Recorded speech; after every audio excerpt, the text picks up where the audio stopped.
365 দিনে খোদার এক বছরে কোনোদিন ফজরের নামাজ পড়লো না, এটা মুসলমানের বাচ্চা?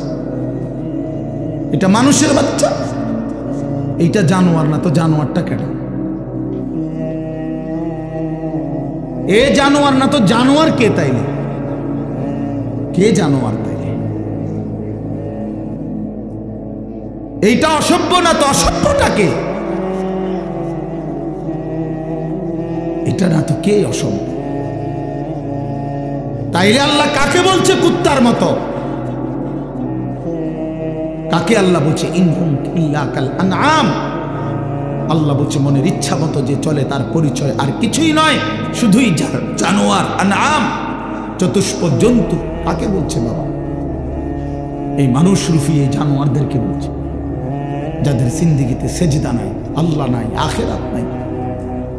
কে মা, কে বাবা, কি ধর্ম, কে বানাইছেন, কিচ্ছুর খবর নাই। মোবাইল, নারী, ছবি, অশ্লীল দৃশ্য, অসৎ বন্ধুদের আড্ডা, হাসি ঠাট্টা, সারা রাত মোবাইলে উলঙ্গ ছবি দেখতেছে, সকাল 9টা 10টা পর্যন্ত ঘুমায় আছে। আহ, হায় হায়, এটা বুঝি কোনো জিন্দিগি হইল বাপ?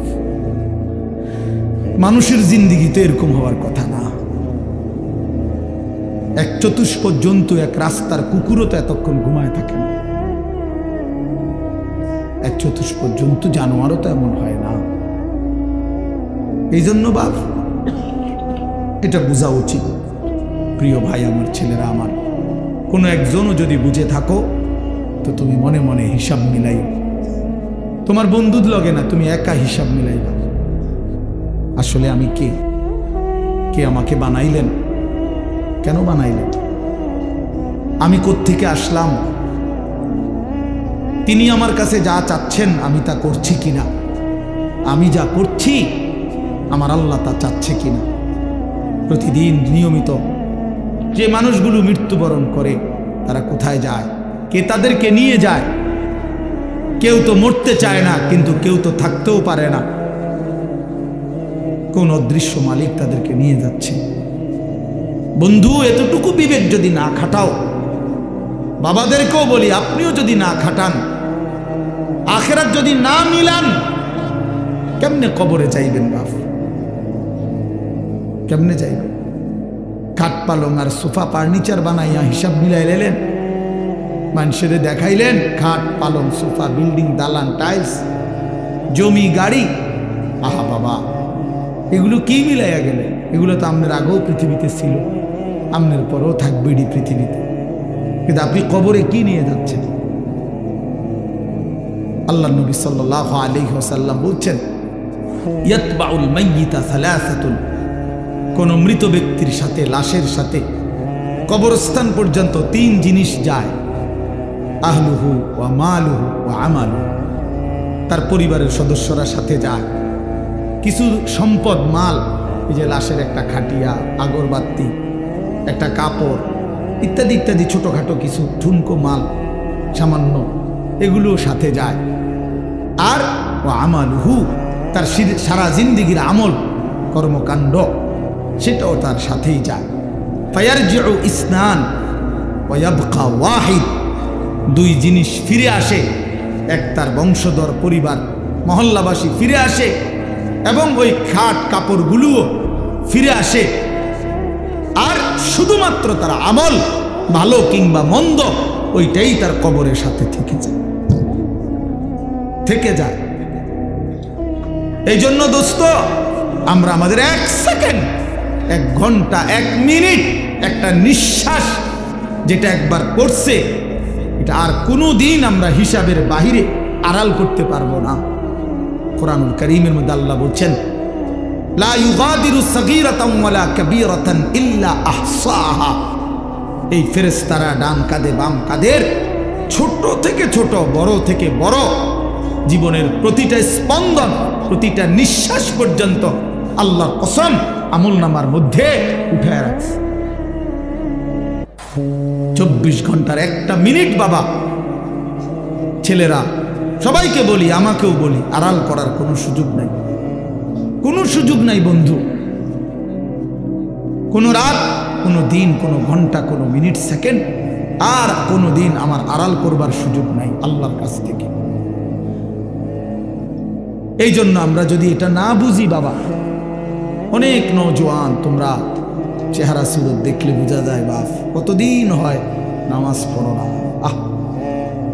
তোমার মালিকরে এমন ভুলা কেমনে ভুললা? কোন মার ঘরে জন্ম নিলা? কোন বাবার ঘরে বড় হইলা?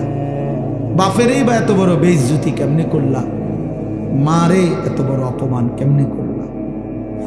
মা তো পরিচয় দিছে মুসলমান, বাবাও তো জানে তুমি মুসলমান, তুমি নিজেও তো জানো তুমি মুসলমান। মুসলমান এমন হয়, মুসলমান এমন হয় যে এক ওয়াক্ত নামাজ পড়তে মন চায় না, এটা মুসলমানের বাচ্চা। ঠিক মতো কখনোই পেশাব পায়খানা করে পাক পবিত্র শরীয়ত মতে হয় না, এটা মুসলমানের বাচ্চা। 24 ঘন্টা নারী ছবি ছাড়া, নাটক সিনেমা ছাড়া, টেলিভিশন সিনেমা ছাড়া, নর্তকী দেখা ছাড়া জীবন যার কাটে না, এটা মুসলমানের সন্তান। মুসলমান এমন হয়। এই জন্য আমার বন্ধু, আমি অনুরোধ করছি প্রত্যেকের কাছে, আমাকেও বলি আপনাদেরকেও বলি, নওজোয়ান ছেলে তোমাদেরকেও বলি, বাপ একজন হইলে একজনই মনে রাখো, নিজের হিসাব কইরো বাপ। ওয়ালতানজুর নাফসুম মা কদ্দামাত লিগাদ। আল্লাহ তাআলা বলছে প্রত্যেকটি প্রাণ, প্রতিটা আত্মা আলাদা হিসাব করো, লক্ষ্য করো আজকের দুনিয়া থেকে আগামীকালকের আখিরাতের জন্য কি পাঠিয়েছ। চোখ বন্ধ করলেই মৃত্যু থামবে না, ভুলে গেলেও মৃত্যু থামবে না, না বুঝলেও মৃত্যু থামবে না। বুঝে আসলেও মরে যাবেন, না বুঝলেও মরে যাবেন। চোখ খোলা থাকলেও মরে যাবেন, চোখ বন্ধ থাকলেও মরে যাবেন। হাসলেও মরে যাবেন, কাঁদলেও মরে যাবেন। রাজপ্রাসাদের অট্টালিকায় থাকলেও মরে যাবেন, জীর্ণ কুঠির কুড়ে ঘরে থাকলেও মরে যাবেন। প্রিয় বন্ধু, যেটাকে আড়াল করার কোনো সুযোগ নাই, মৃত্যুকে পাশ কাটবার কোনো সিস্টেম নাই, কোনো সিস্টেম নাই। 7 মহাদেশের মালিকও যদি হয়, 7 রাজার ধনও যদি কেউ পায়, তারপরেও যেহেতু মৃত্যুকে বাদ দেওয়ার, আড়াল করবার কোনো সিস্টেম নাই, অতএব প্রস্তুতি নেওয়া এটাই বিবেকবানের উচিত। কারণ যেহেতু আমি মৃত্যুকে আড়াল করতে পারবো না, অতএব মৃত্যুর জন্য প্রস্তুতি নেওয়া এটাই চূড়ান্ত বুদ্ধিমান। কোনো সুযোগ যেহেতু নাই, কোনো সিস্টেম যেহেতু নাই, পৃথিবী সৃষ্টির শুরু থেকে আজ পর্যন্ত যেহেতু এমন কোনো সিস্টেম নাই, অতএব মরতেই হবে। হবে কি না বাপ? বলেন না সবাই, হবে কি না? মরতেই হবে। এজন্য আখিরাতের প্রস্তুতি নেওয়া, কবরের প্রস্তুতি নেওয়া, পরকালের ফিকির করা, এটাই মুমিনের জিন্দেগি। মুসলমান তাকেই বলে, মুসলমান তাকেই বলে। ওই দেখেন ওই অপদার্থ কি করে, কত বড় অসভ্য দেখছেন, আবার হাসে বেয়াদব। এই বেয়াদব এমনই হয়, অসভ্য এমনই হয়। ওই যে বললাম শাহওয়াত, মনের চাহিদা, যে হুজুর তোমার বাপও যদি মানা করে, আমি তো কারো কথাই শুনি না, তুমি হুজুরের কথা শুনবো কীর্তন, আমি তো জীবনে কারো কথাই শুনি না, আমার আবার হুজুর কি আর পাবলিক কি, আমি তো চলি আমার মতো করে। বুঝেন না? এই জিন্দেগি, এটাই জীবন। আপনি নিষেধ করবেন, শুনবেন, আমি তো আমার মতো চলি, আমার মতো চলি। আমি তো নিষেধ করছিলাম বাপ, আমি তো বলছি প্রথম যে আমি সুন্দর করে বললাম, বলছি কিনা?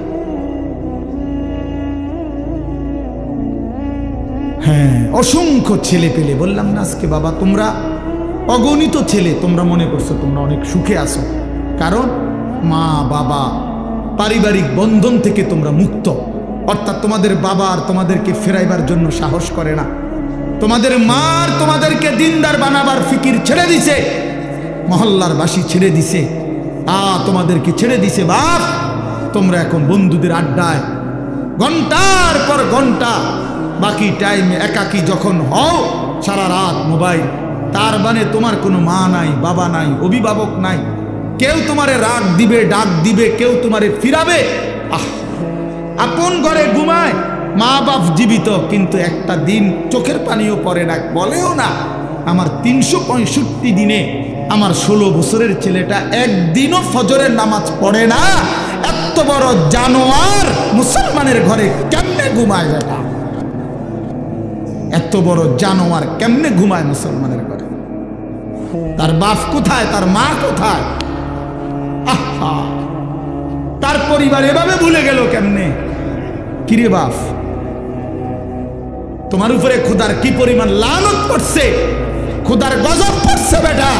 এই জন্য কেউ তোমারে আর ডাকে না, কেউ কিন্তু মনে করাই দেয় না যে রে বাপ তোর জাহান্নাম দেখা যায়, তোর জাহান্নাম দেখা যায়। কেউ মনে করায় না ছেলে পেলেদের, কেউ মনে করায়।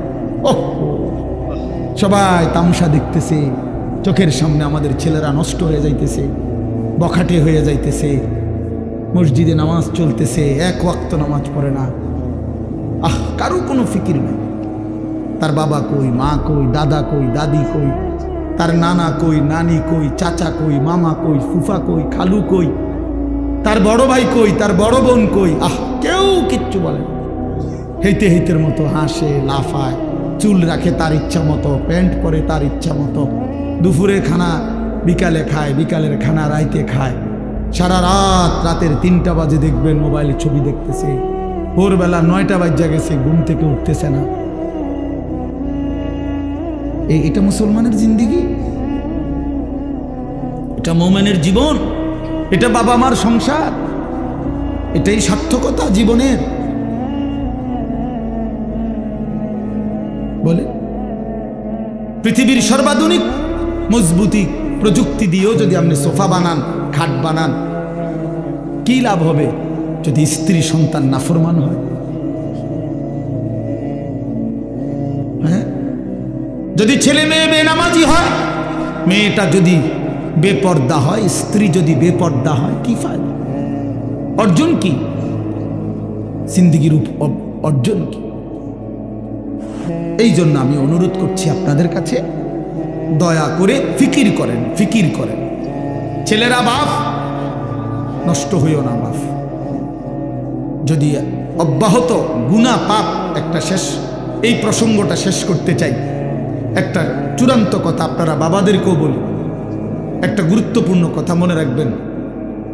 কোরআন শরীফে আছে, কেউ যদি গুনাহ লাগাতার করতে থাকে, খোদার কসম আল্লাহ একদিন নারাজ হয়, আর সেদিন আল্লাহ পাক ইচ্ছা করে তাকে আল্লাহ তাআলা পথভ্রষ্ট করে দেয়। আর কোনোদিন আল্লাহ ইচ্ছা করেই তারে আর হেদায়েত দেয় না, আলোর পথে ফিরতে দেয় না, কল্যাণের পথে আসতে দেয় না, জান্নাতের পথে আর আসতেই দেয় না। খোদার কসম, এটা কোরআন শরীফের আয়াত। আল্লাহ বলছে, একদিন আমি সত্যি সত্যি রাগ করলে ফানসাহুম আনফুসাহুম, আমি আল্লাহ নিজেই তোর আখিরাত ভুলায় দেব। যা, ঠিক আছে বান্দা, গরু ছাগল কুকুর বিড়ালের মতো খা, ঘুমা, পেশাব পায়খানা কর, যৌন চাহিদা মনে পূরণ কর, ঠিক আছে বান্দা, খালাস। নুয়াল্লিহি মা তাওয়াল্লা ওয়া নুসলিহি জাহান্নাম। যা বান্দা, তোর এই উল্টো পথে চলছিস, চলতে থাকো উল্টো, আমিও তোরে উল্টো পথে চালায়া দিলাম। তো মনে রাখো, একদিন ওয়া নুসলিহি জাহান্নাম, উল্টো পথে চলতে চলতে একদিন তোমারে আমি আল্লাহ ধাক্কা দিয়া, লাথি দিয়া ফেরেশতাকে বলে জাহান্নামে ফেলে দেব, জাহান্নামে ফেলে দেব। হ্যাঁ, কোরআন শরীফে আছে, আল্লাহ বলবে হাসরের ময়দানে ফেরেশতাদেরকে, ফেরেশতারা আমার নাফরমান বান্দাদেরকে খুজুহু ফাগুল্লু, ওদেরকে ধর, এই ফেরেশতা ধরো, আর ফাগুল্লুহু, বেঈমান বান্দাগুলো, নাফরমানগুলারে বাঁধো, টাইট করে বাঁধো। বাঁধার পরে বলবে সুম্মাল জাহিমা সাল্লু, এবার জাহান্নামের মধ্যে ছুঁড়ে মারো। একটা একটা লাথি দিবা, এক এক লাথিতে যেন গিয়ে জাহান্নামে পড়ে, ত্রাম করে মারো লাথি, দেখ লাথি দাও।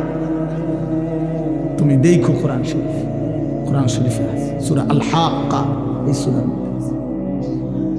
সুম্মা ফি সিলসিলাতিন যারউহা ৭০ যিরাআন ফাসলুকুহ। ফেরেশতা যখন নাফরমানকে হাসরের ময়দানে বেঁধে জাহান্নামে লাথি দিয়া মেরে ফেলে দিবে, আল্লাহ তখন আবার বলবে জাহান্নামের ভিতরে ফেরেশতাদেরকে, আল্লাহ পুনরায় বলবে ফেরেশতারা আমার এই নাফরমান বান্দাকে জাহান্নামের ভিতরে 70 হাত লম্বা আগুনের শিকল দিয়া এবার আবার বাঁধো, আবার বাইদা ফাসলুকুহু, কুকুরের মতো কুত্তার মতো পুরা জাহান্নামে তারে ঘুরাও, আর সবার সাথে পরিচয় করিয়ে দাও তার নাফরমানি পাপগুলো কি কি। খোদার কসম, এটা কোরআন শরীফের আয়াত। ফেরেশতা বলবে জাহান্নামী বাকিদেরকে, জাহান্নামীরা দেখো, এটা সেই বেঈমান যে জীবনভর চুরি করেছে, জিনা করেছে, মদ খেয়েছে, জুয়া খেলেছে, নারী ছাড়া, ছবি ছাড়া, জিনা ছাড়া, উলঙ্গ দৃশ্য ছাড়া, অসভ্যতা ছাড়া যার রাত কাটে নাই, এটা সেই জানোয়ার। ফাসলুকুহু অর্থ এটা আল্লাহ বলবে, বেটা আল্লাহ বলবে কুত্তার মতো তারে জাহান্নামে ঘুরাও আর সবাইরে দেখাও, সবার সাথে পরিচয় করিয়ে দাও, তার পাপের কথা বলে দাও। নাউযুবিল্লাহ। কি বাপ, কি মনে করছো তোমরা? খামখেয়ালি না? খামখেয়ালি কি মনে করছো দোস্ত? জীবন মানে এখানেই শেষ? ইনহিয়া ইল্লা হায়াতুনা দুনিয়া। আল্লাহ কোরআনে বলছে, কাফের বেঈমানদের বক্তব্য হলো জীবন মানে শুধুই দুনিয়া। নামুতু ওয়া নাহইয়া, এখানেই মৃত্যু, এখানেই জীবন। ওয়ামা নাহনু বিমাবউসিন, আল্লাহ বলে, আরে কাফেরেরা বলে আর কোনোদিন কোথাও উঠতে হবে না, হাসরের ময়দান হবে না। এটা তো কাফেরের কথা, বেঈমানের কথা। মুসলমান তো কথা ভাবতে পারে না, ভুলতে পারে না। ইমানদার না আমরা? তুমি না ভাইয়া মুসলমান, তো তুমি এক ওয়াক্ত নামাজ পড়ো না কেমনে বাপ? আল্লাহকে এমন ভোলা কেমনে ভুললা? আখেরাত এমন ভুলা কেমনে ভুলে গেলা? যেই বোন আজকে মা, যেই বিবি আজকে 20 বছর ধরে বেপর্দা, ওই বেপর্দা অসভ্য নারী, ওরে জিজ্ঞাসা করেন, তুমি না মুসলিম নারী মা? এই বোন, তুমি না মুসলমান বোন, তুমি আল্লাহকে এইভাবে ভুলে গেলা কেন? মুসলমানের জন্য বেপর্দা হওয়া না হারাম? কথা বলেন না কেন? তো তুমি ভুলে গেলা কেন? কেমনে ভুলে গেলা? এই জন্য আমি অনুরোধ করছি, আমরা প্রত্যেকেই ফিকির করে ইনসাফের সাথে ভাবে। ছেলেরা বাপ, আমি শক্ত কথা বলছি, আমি জানি আমি অনেক শক্ত করেই বললাম, বাবা আমি তোমার পরিবর্তন চাই, আমি তোমার জিন্দেগির সৌন্দর্য চাই। কিশোর নওজোয়ান, তোমরা যদি চরিত্রহীন হও, তোমরাই যদি নারীর আসক্ত হও, মদ জুয়ার আসক্ত হও, তোমরাই যদি এক ওয়াক্ত নামাজ পড়তে মন না চায়, প্রিয় নওজোয়ান, আগামীর ইসলামের জন্য লড়বে কে? বলো বাপ, কালেমার জন্য লড়বে কে? ইসলামের জন্য জীবন বাজি রাখবে কে? তাই আমার নবী সাল্লাল্লাহু আলাইহি সাল্লামের সেই দাঁত ভাঙ্গা ইসলাম, তায়েফের রক্ত মাখা ইসলাম আমরাই আমাদের হাতে ফেলে দিলাম, আমরাই ছুড়ে দিলাম। আমাদের নবীকে আমরা বলে দিলাম, আপনার তায়েফের রক্ত আমরা ভুলে গেছি, আপনার উহুদের দান দান শহীদ করা রক্ত আমরা ভুলে গেছি, আপনার সেই পেটে পাথর বাঁধা ক্ষুধার কষ্ট আমরা ভুলে গেছি। আমরা আপনাকে চাই না, আমরা ইহুদি খ্রিস্টান বেঈমান, ফুটবল ক্রিকেটের খেলোয়াড় কিংবা মোবাইলের কোনো নারী নর্তকী, তাকে নিয়েই আমরা পড়ে আছি। আহা আহা, আল্লাহ নবী সাল্লাল্লাহু আলাইহি ওয়াসাল্লামের কাছে কিন্তু উম্মতের আমল শোনানো হয়। মদিনার রওজা পাকে নবী সাল্লাল্লাহু আলাইহি ওয়াসাল্লাম তো হায়াতুন নবী, তিনি তো জীবিত, জানেন না এটা? কথা বলেন না কেন? তিনি তো কি হায়াতুন নবী, তিনি তো জীবিত, সেখানে সশরীরে জীবিত, সশরীরে জীবিত। আমি তো রওজা পাকের সামনে যখন প্রথম গেছি জীবনে 2015 সালে, অনেকক্ষণ দাঁড়াইছিলাম আর এই তাকায়া, অনেকক্ষণ পরে বলছি যে আপনি এখানে। আমি সেই ছোটবেলা থেকে নবী আপনার নাম শুনছি,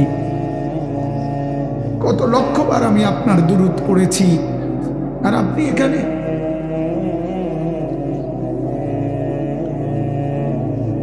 তো আল্লাহ নবী সাল্লাল্লাহু আলাইহি সাল্লামের কাছে উম্মতের আমল নামা শোনানো হয়। ফেরেশতারা শোনায় আপনার উম্মতের আনিস আজ 1 সপ্তাহ যাবত এই করেছে। নবী সাল্লাল্লাহু আলাইহি সাল্লামের উপরে কেউ যখন দুরূদ শরীফ পড়ে, আল্লাহ নবী সাল্লাল্লাহু আলাইহি সাল্লাম বলেন সঙ্গে সঙ্গে ফেরেশতা ওই ব্যক্তির নাম এবং বাবার নাম সহ আমি রাসূলের সামনে পেশ করব, বিইসমিহি ওয়া বিইসমি আবিহি। ওই ব্যক্তির নামও বলে, তার বাবার নামও বলে, নবী সাল্লাল্লাহু আলাইহি সাল্লামের সামনে শোনানো হয়। তো আচ্ছা, মনে করেন আমার এই বন্ধু, ওনার নাম হলো হাফেজ মাওলানা আবু হানিফ ভাই।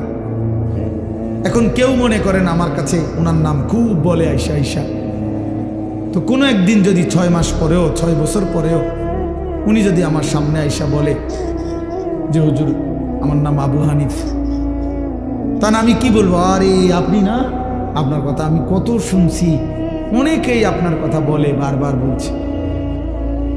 খোদার কসম, যেই উম্মত রাসূলুল্লাহ সাল্লাল্লাহু আলাইহি সাল্লামের সুন্নাতকে অনুসরণ করেছে, দুরূদ শরীফ পড়েছে, নবীজি সাল্লাল্লাহু আলাইহি সাল্লামকে অনুসরণ করেছে, তো তার নাম তো নবী সাল্লাল্লাহু আলাইহি সাল্লামের সামনে বারবার উচ্চারণ হয়েছে।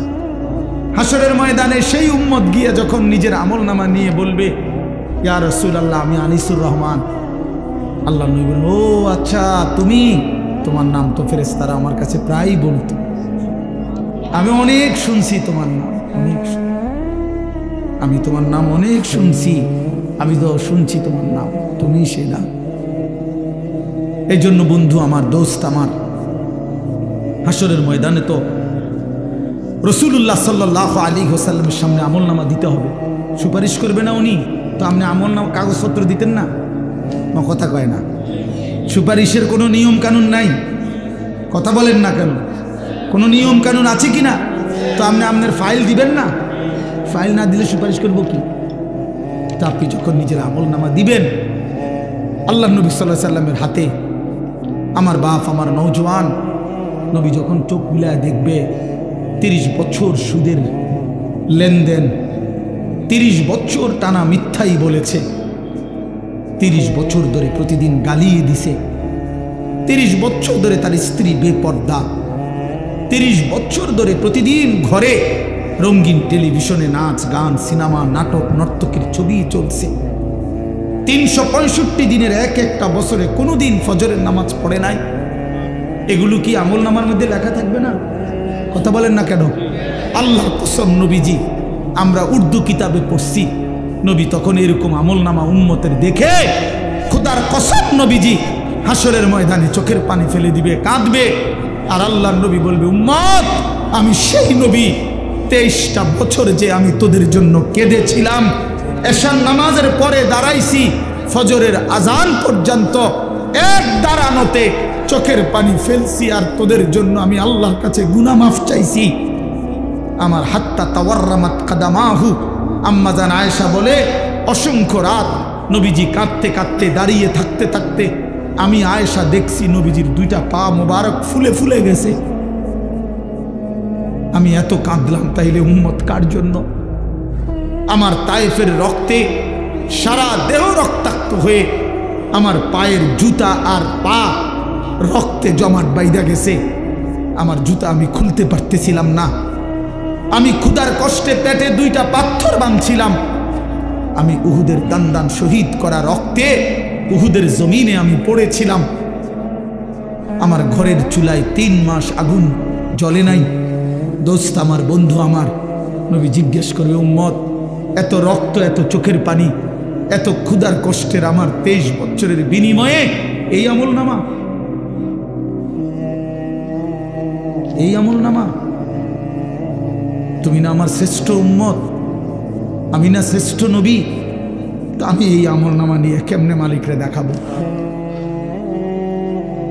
আমি কেমনে দেখাবো যে আল্লাহ আয় মাওলা এটা আমি শ্রেষ্ঠ নবীর শ্রেষ্ঠ উম্মতের আমল নামা?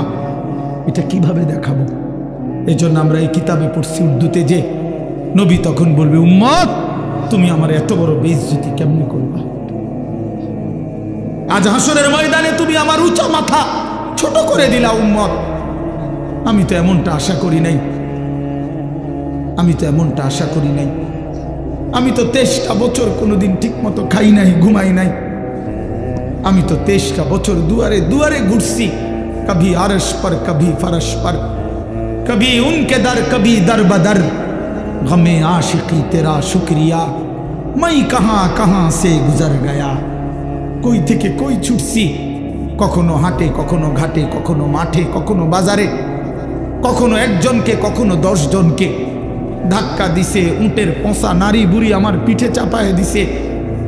আবু লাহাব আমারে গামছা দিয়া ধরে টাইনা কাবা ঘরের সীমানা থেকে টেনে বের করে দিছে। আবু জাহেল আমারে ধাক্কা দিতে দিতে খানায় কাবার সীমানা থেকে বের করে দিছে। আমি এত অপমান সইলাম, এত বেইজ্জতি সইলাম, আমি এত পাথরের আঘাত সইলাম। বিনিময় উম্মত, তোদের কাছে আমার এই কলিজা ছেঁড়া রক্ত ভেজা দিন দিয়ে গেলাম, ইসলাম দিয়ে গেলাম, কোরআন দিয়ে গেলাম, সবকিছু এভাবে ছুঁড়ে ফেলে দিছ। আজ 30 বছরে যে নবীর কথা মনে পড়ে নাই, 60 বছর বয়স এখনো বিড়ি সিগারেট খান মিয়া, কেমনে নবীজির সামনে দাঁড়াইবেন?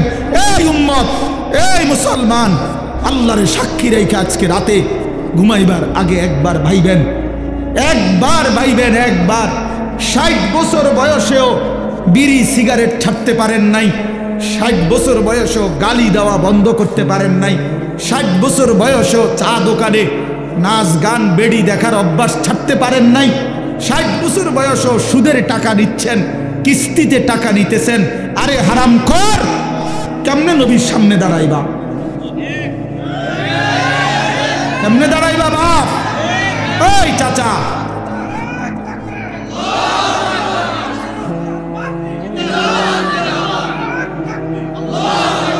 কেমনে দাঁড়াইবা বাপ? কেমনে দাঁড়াইবা? চাচা কেমনে দাঁড়াইবেন? কি মনে করছেন সুপারিশ? হাসরের ময়দানে নবীর সুপারিশ কি মামুর বাড়ি নাকি? এটা সাহাবন মনে করছেন আপনি? হ্যাঁ, আপনি কি ভাবছেন এটা? আপনি বিড়ি খাইতে খাইতে বেহেশতে যাবেন গা? হ্যাঁ, আপনি সুদ খাইতে খাইতে বেহেশতে যাবেন গা? আপনি কিস্তি উড়াইতে উড়াইতে বেহেশতে যাবেন গা? খামখেয়ালি মনে করছেন এটা? আখেরাত খামখেয়ালি? খোদার কসম, কোরআন শরীফে আছে ১৬ লক্ষ আম্বিয়া, আদম থেকে নবী মুহাম্মদ সাল্লাল্লাহু আলাইহি সাল্লাম পর্যন্ত হাসরের ময়দানের ভয়ে দিবা নিশি কাঁদছে। এমন কোন নবী নাই, এমন কোন নবী নাই হাসরের ময়দানে কাঁদছে, হাসরের ময়দানের ভয়ে কাঁদে নাই। এমন কোন সাহাবী নাই যারা হাসরের ময়দানের ভয়ে কাঁদে নাই। এমন কোন আউলিয়া নাই যারা হাসরের ময়দানের ভয়ে কাঁদে নাই। নাহলে আউলিয়া কেরাম কাঁদছে কি লেগে? বাতের লেগে, চিরা বই বনের লেগে কাঁদছে কিসের জন্য? আল্লাহ হাসরের ময়দানে মাফ করে দিয়েন, আখেরাতে মাফ করে দিয়েন, কবরের আযাব মাফ করে দিয়েন, এই জন্য কাঁদে নাই। তো ওনারা কাঁদলেন কেন? ওনারা কাঁদলেন কেন? 24 ঘন্টা নেক আমল করার পরেও 5 ওয়াক্ত নামাজ পড়লেন, হালাল হারাম বাইসা চললেন, বউ বাচ্চারে পর্দা পুশিদায় রাখলেন। এত কিছুর পরেও সমস্ত আম্বিয়া কেন কাঁদলেন? সমস্ত সাহাবা কেন কাঁদলেন? সমস্ত আউলিয়ায় বুজুর্গানে দিন কেন কাঁদেন? কেন কাঁদেন আপনি বুঝেন না? হাসরের ময়দান খামখেয়ালি? কথা বলেন না কেন? ওনারা কাঁদতে আমল করার পরে আর এবড়া সাদওয়ানে বইয়া বইয়া গপ মারে, এবড়া লম্বা লম্বা কথা কয় সাদওয়ানে, অমুকের ইমান নাই, তমুকের আকিদা বালা নাই, অমুকের। আরে বাপরে, সাদওয়ানে বইয়া বিড়ি খাইতে খাইতে কয় ভালো মানুষ তো নাই করতে না, না চাচা, ভালো মানুষ থাকবো করতে? ভালো মানুষের শেষ ব্যক্তি তো আমনি, পৃথিবীর সর্বশেষ ভালো ব্যক্তি তো আমনি। এই যে বিড়ি খাই না কাকু, আমনেই শেষ ভালো। এই আমনে আরি যে বেটার কাছে বিড়ির গন্ধে কাছে যাও যায় না, আমনে পৃথিবীর সর্বশেষ ভালো ব্যক্তি। কোনো কারণে পৃথিবীতে আমনে যদি মরে যান তো কিয়ামত সাথে সাথে ইসরাফিল ফু দিয়ে, কারণ এরপরে আর ভালো মানুষ আসবে। এবারটাই তো সাদওয়ানে বইয়ে সিদ্ধান্ত দিয়ে দিছে ভালো মানুষ তো নাই। টেলিভিশন চায়, টেলিভিশনের দিকে তাকায় তাকায় কয় আস্তাগফিরুল্লাহ আস্তাগফিরুল্লাহ। কি তো কি শুরু হলো দেশটার মধ্যে? আমি বলছি একদিন রে চাচা, আপনি যেটি চাইতে আছেন এটি শুরু হয়েছে। কি শুরু হয়েছে মানে? নাটক শুরু হয়েছে। সিনেমা শুরু হয়েছে আর বেডির নাচ শুরু হয়েছে আর কি তা এটা নিয়ে আস্তাগফিরুল্লাহ টেলিভিশনের দিকে চাইয়া চাইয়া নিয়ে আস্তাগফিরুল্লাহ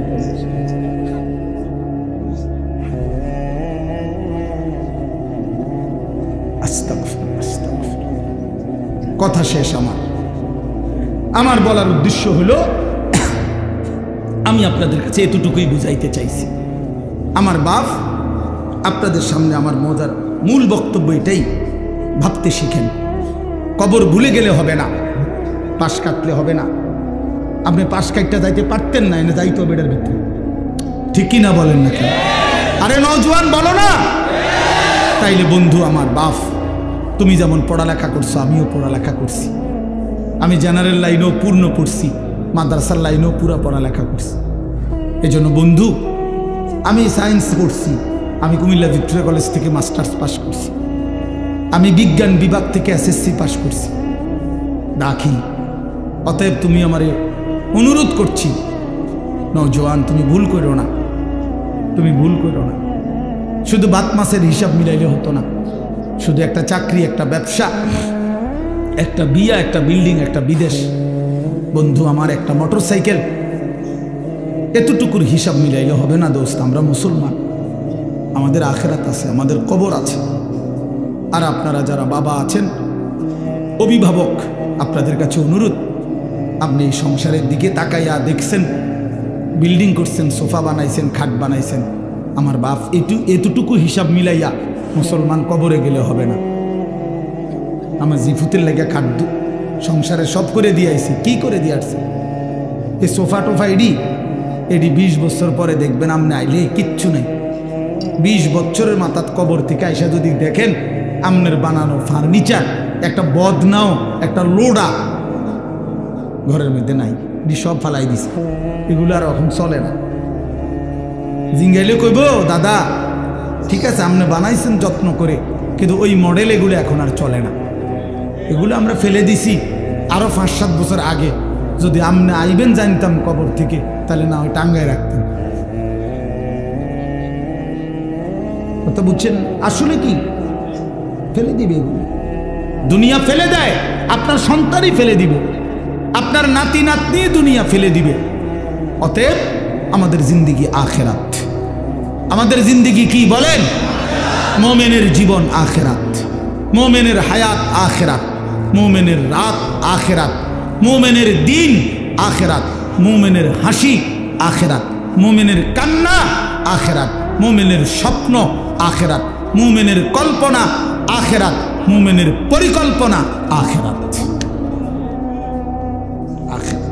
অতএব এই আখেরাতের পরিকল্পনাকে সামনে রেখে আমরা আমাদের সামনে মাহে রমজান, এই মাহে রমজানকে সামনে রেখে আর মাত্র 20-21 দিন মাত্র আছে। এই মাহে রমজানকে সামনে রেখে আমি অনুরোধ করছি, দয়া করে প্রত্যেকে ইনশাআল্লাহ, নওজোয়ান ভাই তোমরাও, বাবা বয়স্ক বাবা আপনারাও, পর্দার আড়ালের মা বোন আপনারাও, হাত জোড় করে বলি, আমি আপনাদের ছেলে কারো, আমি আপনাদের কারো ভাই, আপনাদের কারো সন্তান, আপনাদের কারো নাতির বয়সী হতে পারি। আমি আপনাদেরকে অনুরোধ করছি। আর ছেলেরা, তোমরা আমার সন্তান, তোমরা আমার ভাই। আমারও তো 15 বছরের সন্তান আছে। অতএব যাদের বয়স 15-16 ধরে নাও তুমি আমার সন্তান। আর এর চাইতে বড় যারা, তুমি আমার ছোট ভাই। আমারও তো ছোট ভাই আছে। আমি চাই না আমার সন্তান নষ্ট হয়ে যাক, আমি চাই না আমার ছোট ভাই বরবাদ হয়ে যাক, আমি চাই না আমার বাপ চাচা দাদা জাহান্নামী হোক। এই আশা নিয়ে আমি অনুরোধ করলাম, মাহে রমজানকে সামনে রেখে চলেন গুনাহ ছেড়ে দেন। হিম্মত করি বাপ, ছেলেরা বলো না বাবা, একটা মজবুত সিদ্ধান্ত নিয়া নারী ছবি, অশ্লীলতা, মোবাইলের আসক্তি, নারীর আসক্তি, মদ জুয়া, নাচ গান বন্ধু ছেড়ে দাও। হিম্মত করো, তুমি পারবা ইনশাআল্লাহ, তুমি পারবা। বাবা চাচাদেরকে বলি, হারাম রোজগার ছেড়ে দেন, বিড়ি সিগারেটের অভ্যাস ছেড়ে দেন, চা দোকানের আড্ডা ছেড়ে দেন। মা বোনদেরকে অনুরোধ করি, বেপর্দার জিন্দেগি ছেড়ে দিয়ে সিদ্ধান্ত নেন, এবারের রমজান গুনাহমুক্ত রমজান। বলেন ইনশাআল্লাহ, এবারের রমজান বন্দেগীওয়ালা রমজান। আল্লাহ বলবে, বান্দা ঠিক আছে, যদি 30 দিন গুনাহ থেকে বাঁচতে পারো 30 দিন যদি আমার বন্দেগীতে ইবাদতে লেগে থাকতে পারো, আল্লাহ বলে বান্দা ওয়াদা দিলাম লাআল্লাকুম তাত্তাকুন, 30 দিনেই তোমারে 1 মাসে মুত্তাকি বানায়া ঈদের দিন জান্নাতের ফ্লাইটে উঠায় দেব। 1 মাসেই জান্নাতি, 1 মাস। একটা রমজান তুমি 30টা দিন গুণনা আমারে সময় দাও, 31 দিন লাগবে না বান্দা, ভাল লাগলে 29 দিনেই আমি রেজাল্ট দিলাম। 30 বা 29 বান্দা কথা এক কথা, তুমি আমার হুকুম মানবা, আমি তোমারে মুত্তাকি বানিয়ে দেব, 30 দিনেই জান্নাতি বানায় দেব। এই জন্য মাহে রমজান জান্নাতের মাস, মাহে রমজান আখিরাতের মাস, মাহে রমজান নিজের জীবন সাজিয়ে তুলবার মাস। এই জন্য আমরা চেষ্টা করবো তো ইনশাআল্লাহ। কিশোর নওজোয়ান 5 ওয়াক্ত নামাজ পড়ো। দাও বাপ, আমি অনুরোধ করছি তোমরা যারা নওজোয়ান 30 বছরের নিচে, তোমরা যারা নওজোয়ান, আমার শেষ অনুরোধ, তোমরা যারা 30 বছরের নিচে তোমাদের বয়স, তোমরা যদি হিম্মত করো, তোমরা যদি ফজরের নামাজ সহ 5 ওয়াক্ত নামাজ পড়ো, ইনশাআল্লাহ আমরা আশা করি আগামীর ইসলামের পতাকা তোমাদের হাতে উড়বে ইনশাআল্লাহ। সারা পৃথিবীতে কালেমার পতাকা উড়বে ইনশাআল্লাহ।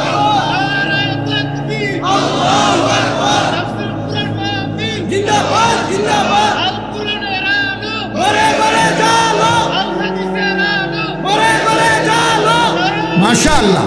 সারা পৃথিবীতে যুবক মনে রাখো, সারা পৃথিবীতে মুমিনের বিজয়, সারা পৃথিবীতে মজলুমের বিজয়, বিজয় ইনশাআল্লাহ। দেখবা সময়ের ব্যবধান, ইসরায়েল যুদ্ধবিরতি দিয়ে পরাজয় স্বীকার করে যুদ্ধ বন্ধ রাখছে, 15 মাস লাগাতার যুদ্ধ করে হত্যা করে রক্তের বন্যা বইয়েও গাজা ফিলিস্তিনকে হারাইতে পারে নাই। ইসরায়েলের কুত্তারা হেরে গিয়ে যুদ্ধবিরতি দিয়ে কুত্তারা ইসরায়েলে ফিরে গেছে। অতএব এই অল্প সময়ের ব্যবধানে দেখবা ফিলিস্তিন এবং গাজাতে কালেমার পতাকা উঠছে ইনশাআল্লাহ। ইনশাআল্লাহ বললাম, ইনশাআল্লাহ। সিরিয়াতে কালেমার পতাকা উঠছে, আফগানিস্তানে কালেমার পতাকা উঠছে, ইনশাআল্লাহ আগামী দিনে তোমাদের হাতেও কালেমার পতাকা উড়বে। আল্লাহ তৌফিক দেন, কবুল করেন, আমিন।